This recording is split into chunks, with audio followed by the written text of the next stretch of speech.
Bueno, a esta sesión la vamos a llamar las consecuencias. Vamos a agregarle una nota aquí. Esta sesión se va a llamar las consecuencias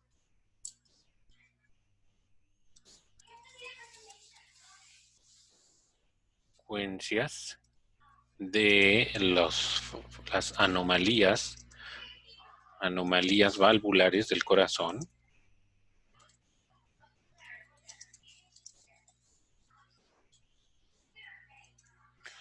ya sea estenosis o insuficiencia, ¿verdad? Estenosis o insuficiencias, o también se le llama incompetencia, ¿no? Esta incompetencia, o sea, es la incapacidad o la incompetencia de las válvulas del corazón para cerrarse.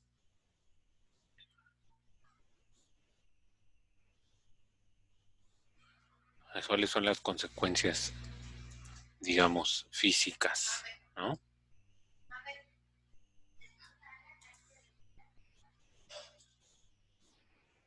Bueno, ya habíamos visto, ¿no? Que en la sístole las enfermedades son incompetencias de las auriculoventriculares o la incapacidad para abrirse lo suficiente y dejar pasar la sangre.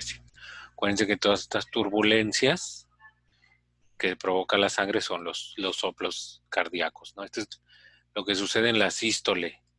En la sístole también otra anomalía que puede haber es la persistencia, defecto del tabique ventricular, que hay un hoyo entre los dos ventrículos. Entonces la sangre oxigenada que debería irse por acá regresa al ventrículo derecho, ¿no? Entonces no va a haber suficiente sangre expulsándose acá. Y aquí son los defectos diastólicos, ¿no? O sea, este les permite recordar que en la diástole ventricular cuál debería estar cerrada, cuál debería abierta y cuáles son los problemas, ¿no? Estas deberían de estar abiertas en la diástole ventricular y deja. Entonces vamos a ver deja pasar sangre aquí, ¿no? Vamos a ver cuáles son las consecuencias. Aquí tenemos la regurgitación mitral, ¿sí? Regurgitación mitral. ¿En qué escenario estamos? Regurgitación está asociado con incompetencia o insuficiencia. O sea que no cierra bien. ¿Cuándo debe de cerrar bien la mitral? En la contracción, en la sístole ventricular. Estamos en este fenómeno. Entonces, sangre que debería de estar siguiendo por la aorta se está regresando a la aurícula izquierda. ¿Ok? Entonces, ¿cuál es esa consecuencia? Vamos a ver. Dice, aumenta el trabajo por volumen del ventrículo izquierdo, ahorita vemos qué es eso, y aumenta la presión auricular izquierda. ¿Qué quiere decir eso? Estamos en este escenario. Pensemos que no está este defecto del tabique ventricular. ¿Qué quiere decir? Que no se está yendo la suficiente cantidad de sangre por la aorta, ¿sí? Entonces, una manera de compensar, porque por aquí va a haber un sensor que va a estar detectando la presión sanguínea. Si detecta que hay una baja de presión, se van a mandar señales vía el sistema nervioso autónomo al ventrículo izquierdo para que se contraiga más fuerte. O sea, decir, no estás trabajando lo suficiente. Ok. Entonces,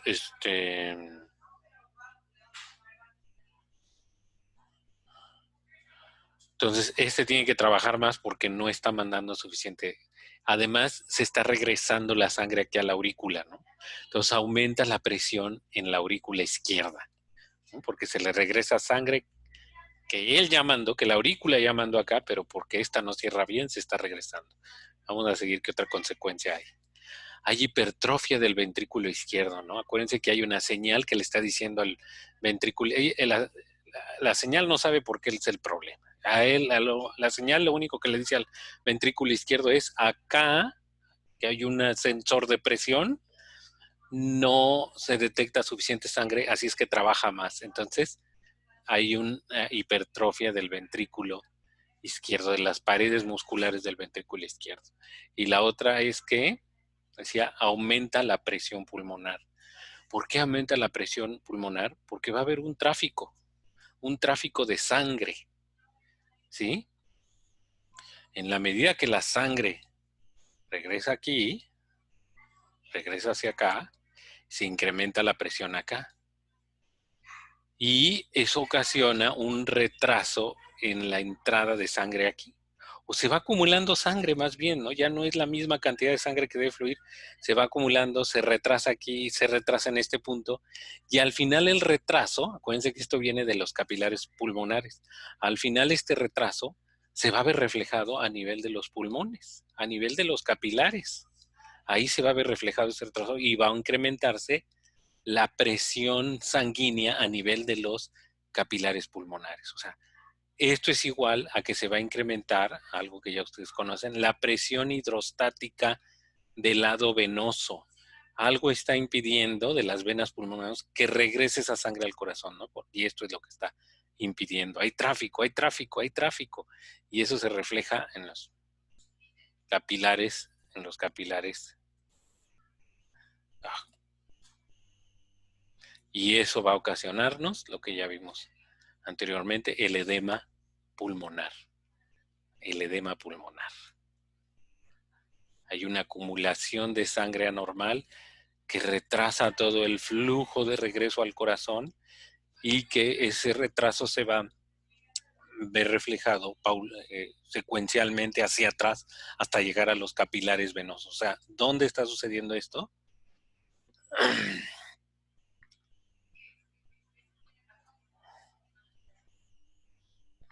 Esto que está llegando allá, ya llegó el tráfico hasta acá. Ese tráfico que se reflejó allá en la aurícula izquierda, por esa sangre que regresa del ventrículo, ya llegó hasta acá el tráfico, y entonces en este punto, en estos puntos, ya se incrementó la presión hidrostática aquí. Y acuérdense que la presión hidrostática lo que hace es que los líquidos salgan de los capilares, ¿no? Voy a tratar de regresarme hasta ese escenario que teníamos de intercambio de líquidos.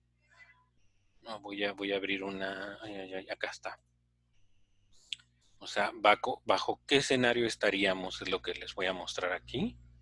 New Share. ¿Dónde está? ¿Dónde está? Espérenme tantito. No aparece. A ver. Espérenme ya. Acá está. ¿Bajo qué escenario estaríamos? Estaríamos bajo este escenario. Ahorita se los pongo acá.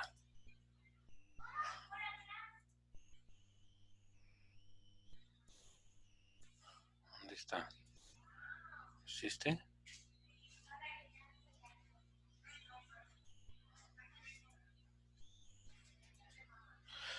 Sería un escenario más o menos como este, ¿no?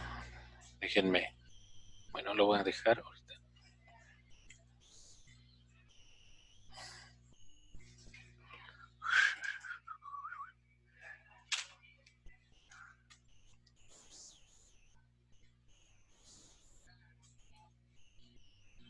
Uh-huh. Estaríamos ante este escenario. Déjenme borrar un poco por aquí. Oh, ¿qué pasa? Ok.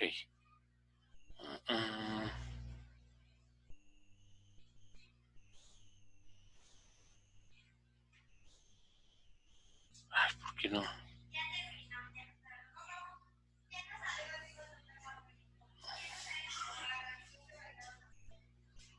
Ay, ¿a poco no se puede borrar esto?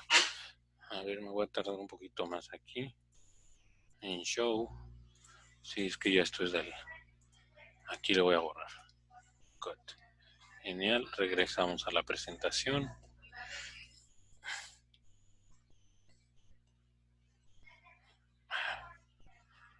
Ok, entonces regresamos acá.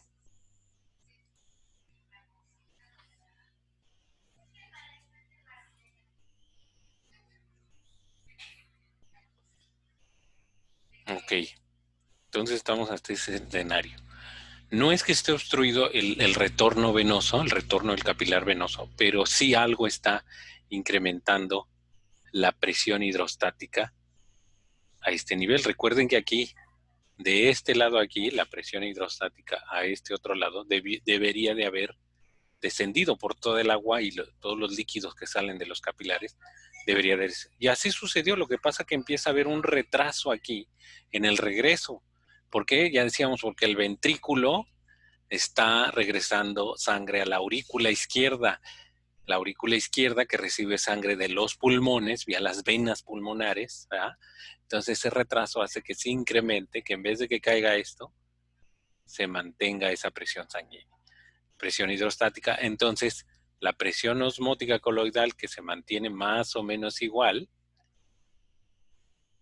la presión osmótica coloidal, la que ejercen estos puntitos negros, estas proteínas, pues sigue, en este escenario sigue abajo de la hidrostática y los líquidos van a salir, se genera edema y finalmente ese edema puede entrar a los alveolos y ocasionar una tos muy peligrosa, ¿no? Es como si te ahogaras, dicen, en tus propios líquidos, el edema pulmonar. Ok, vámonos otra vez al whiteboard. ¿Dónde está? Acá está. Entonces, ese sería el escenario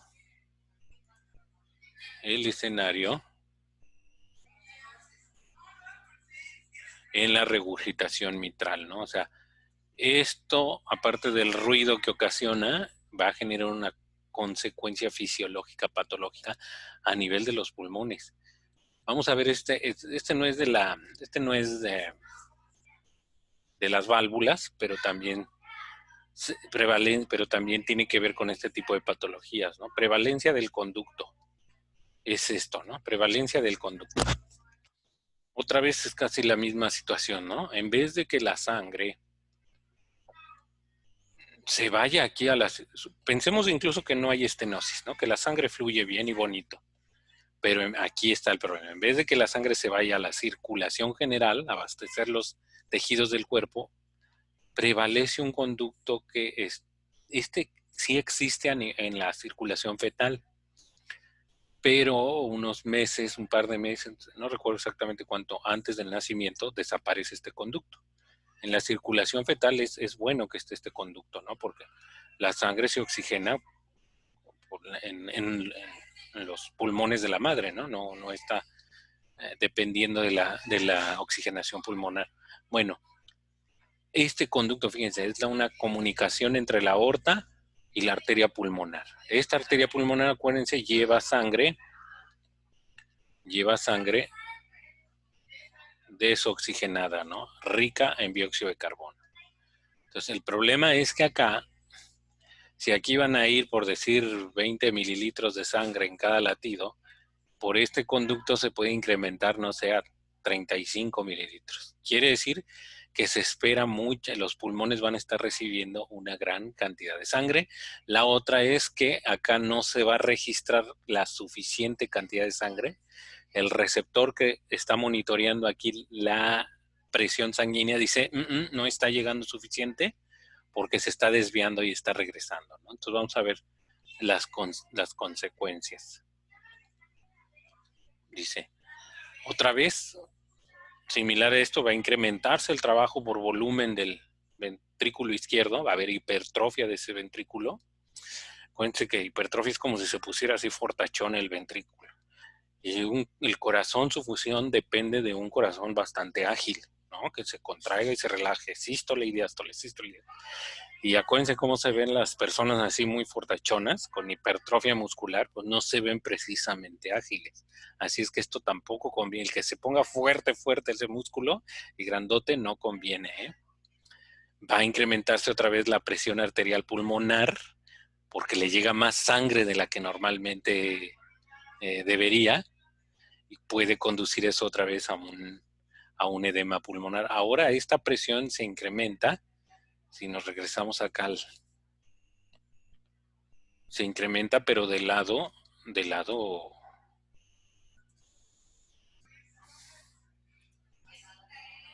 del lado venoso, ¿no? O sea, perdón, del lado arterial. Aquí llega más sangre de la que debería, ¿no? Entonces, eso va a tender a expulsar más sangre de lo que normalmente debería. Aunque aquí se reduzca, esa presión incrementada aquí va a ocasionar mayor salida de sustancias, ¿no? Y eso hace provocar el edema. ¿Ok? Bueno, vamos a Microsoft Whiteboard. Eso es. Dice trabajo por presión del ventrículo. También se incrementa el trabajo por presión del ventrículo derecho y hay hipertrofia del ventrículo derecho. Vamos a ver por qué. Si regresa sangre acá, por este conducto, si regresa sangre acá, a ver, déjame ver, nada más que estemos en el prevalencia del conducto, sí. Sí, puede ser que también se incremente la presión sanguínea en el ventrículo derecho, ¿ok? O sea, se acumula sangre y este trata de empujar con su contracción, trata de empujar la sangre por acá, ¿no? Vámonos a otro defecto valvular, estenosis mitral. ¿Qué está pasando? No se abre bien la mitral. ¿Cuándo queremos que se abra bien la mitral? En la diástole ventricular, en el llenado ventricular. El paso de la sangre de la aurícula al ventrículo. ¿Ok? Entonces, ¿en qué situación estamos? Estenosis mitral, en la diástole, ¿no? Es un problema de diástole, murmullos diastólicos. No se abre bien esta cosa, entonces la sangre que viene de aquí a acá pasa con dificultades, ¿no? Al revés de lo que decíamos la otra en la incompetencia mitral, ¿no? Ahora aquí el problema es que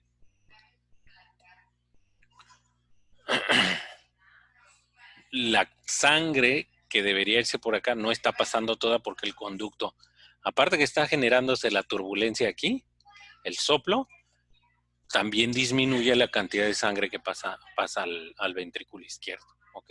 Entonces, ¿qué va a pasar? Se incrementa otra vez la presión en la aurícula izquierda. Vamos a ver. Se incrementa, hay aumento del tamaño de la aurícula izquierda y otra vez, ¿no? Conduce a la fibrilación auricular. Una fibrilación es que la aurícula se contrae, se dilate de una manera tan rápida que no permite ni llenar ni expulsar, ¿no? La sangre. Y otra vez, por el mismo mecanismo que explicábamos aquí inicialmente, se va a incrementar la presión en el pulmón y un edema pulmonar. O sea que esa aurícula ni va a estar mandando sangre a los ventrículos suficientes y aparte nos va a estar ocasionando un edema pulmonar. Entonces vean cómo una deficiencia valvular puede conducir, finalmente el tema del que estamos hablando aquí es una anomalía también en el intercambio de sustancias, aunque en el pulmón debería ser únicamente gaseosas, bueno, no nada más gaseosas, intercambio de todos, entre ellas principalmente los gases. Pero como un defecto en la válvula del corazón se puede ver reflejado a nivel del pulmón, a nivel de los capilares, a nivel de los alvéolos, ¿sí? Entonces este es un video cortito, un video corto que les dejamos por ahí para terminar con lo de las válvulas, para terminar con lo de las válvulas, sus anomalías y sus consecuencias, ¿no? Dónde se producen los ruidos, por qué se producen esos ruidos, etcétera, etcétera, etcétera. La siguiente video sería actividad eléctrica del corazón para estudiar lo que son las arritmias, taquicardias, bradicardias, cuándo debemos de colocar un marcapaso o cuándo se colocan los marcapasos, y después espero que ya en un último video veamos lo que es el control hormonal y nervioso de la circulación sanguínea. Entonces hasta aquí lo dejamos, es un pequeño postre de lo que había quedado pendiente.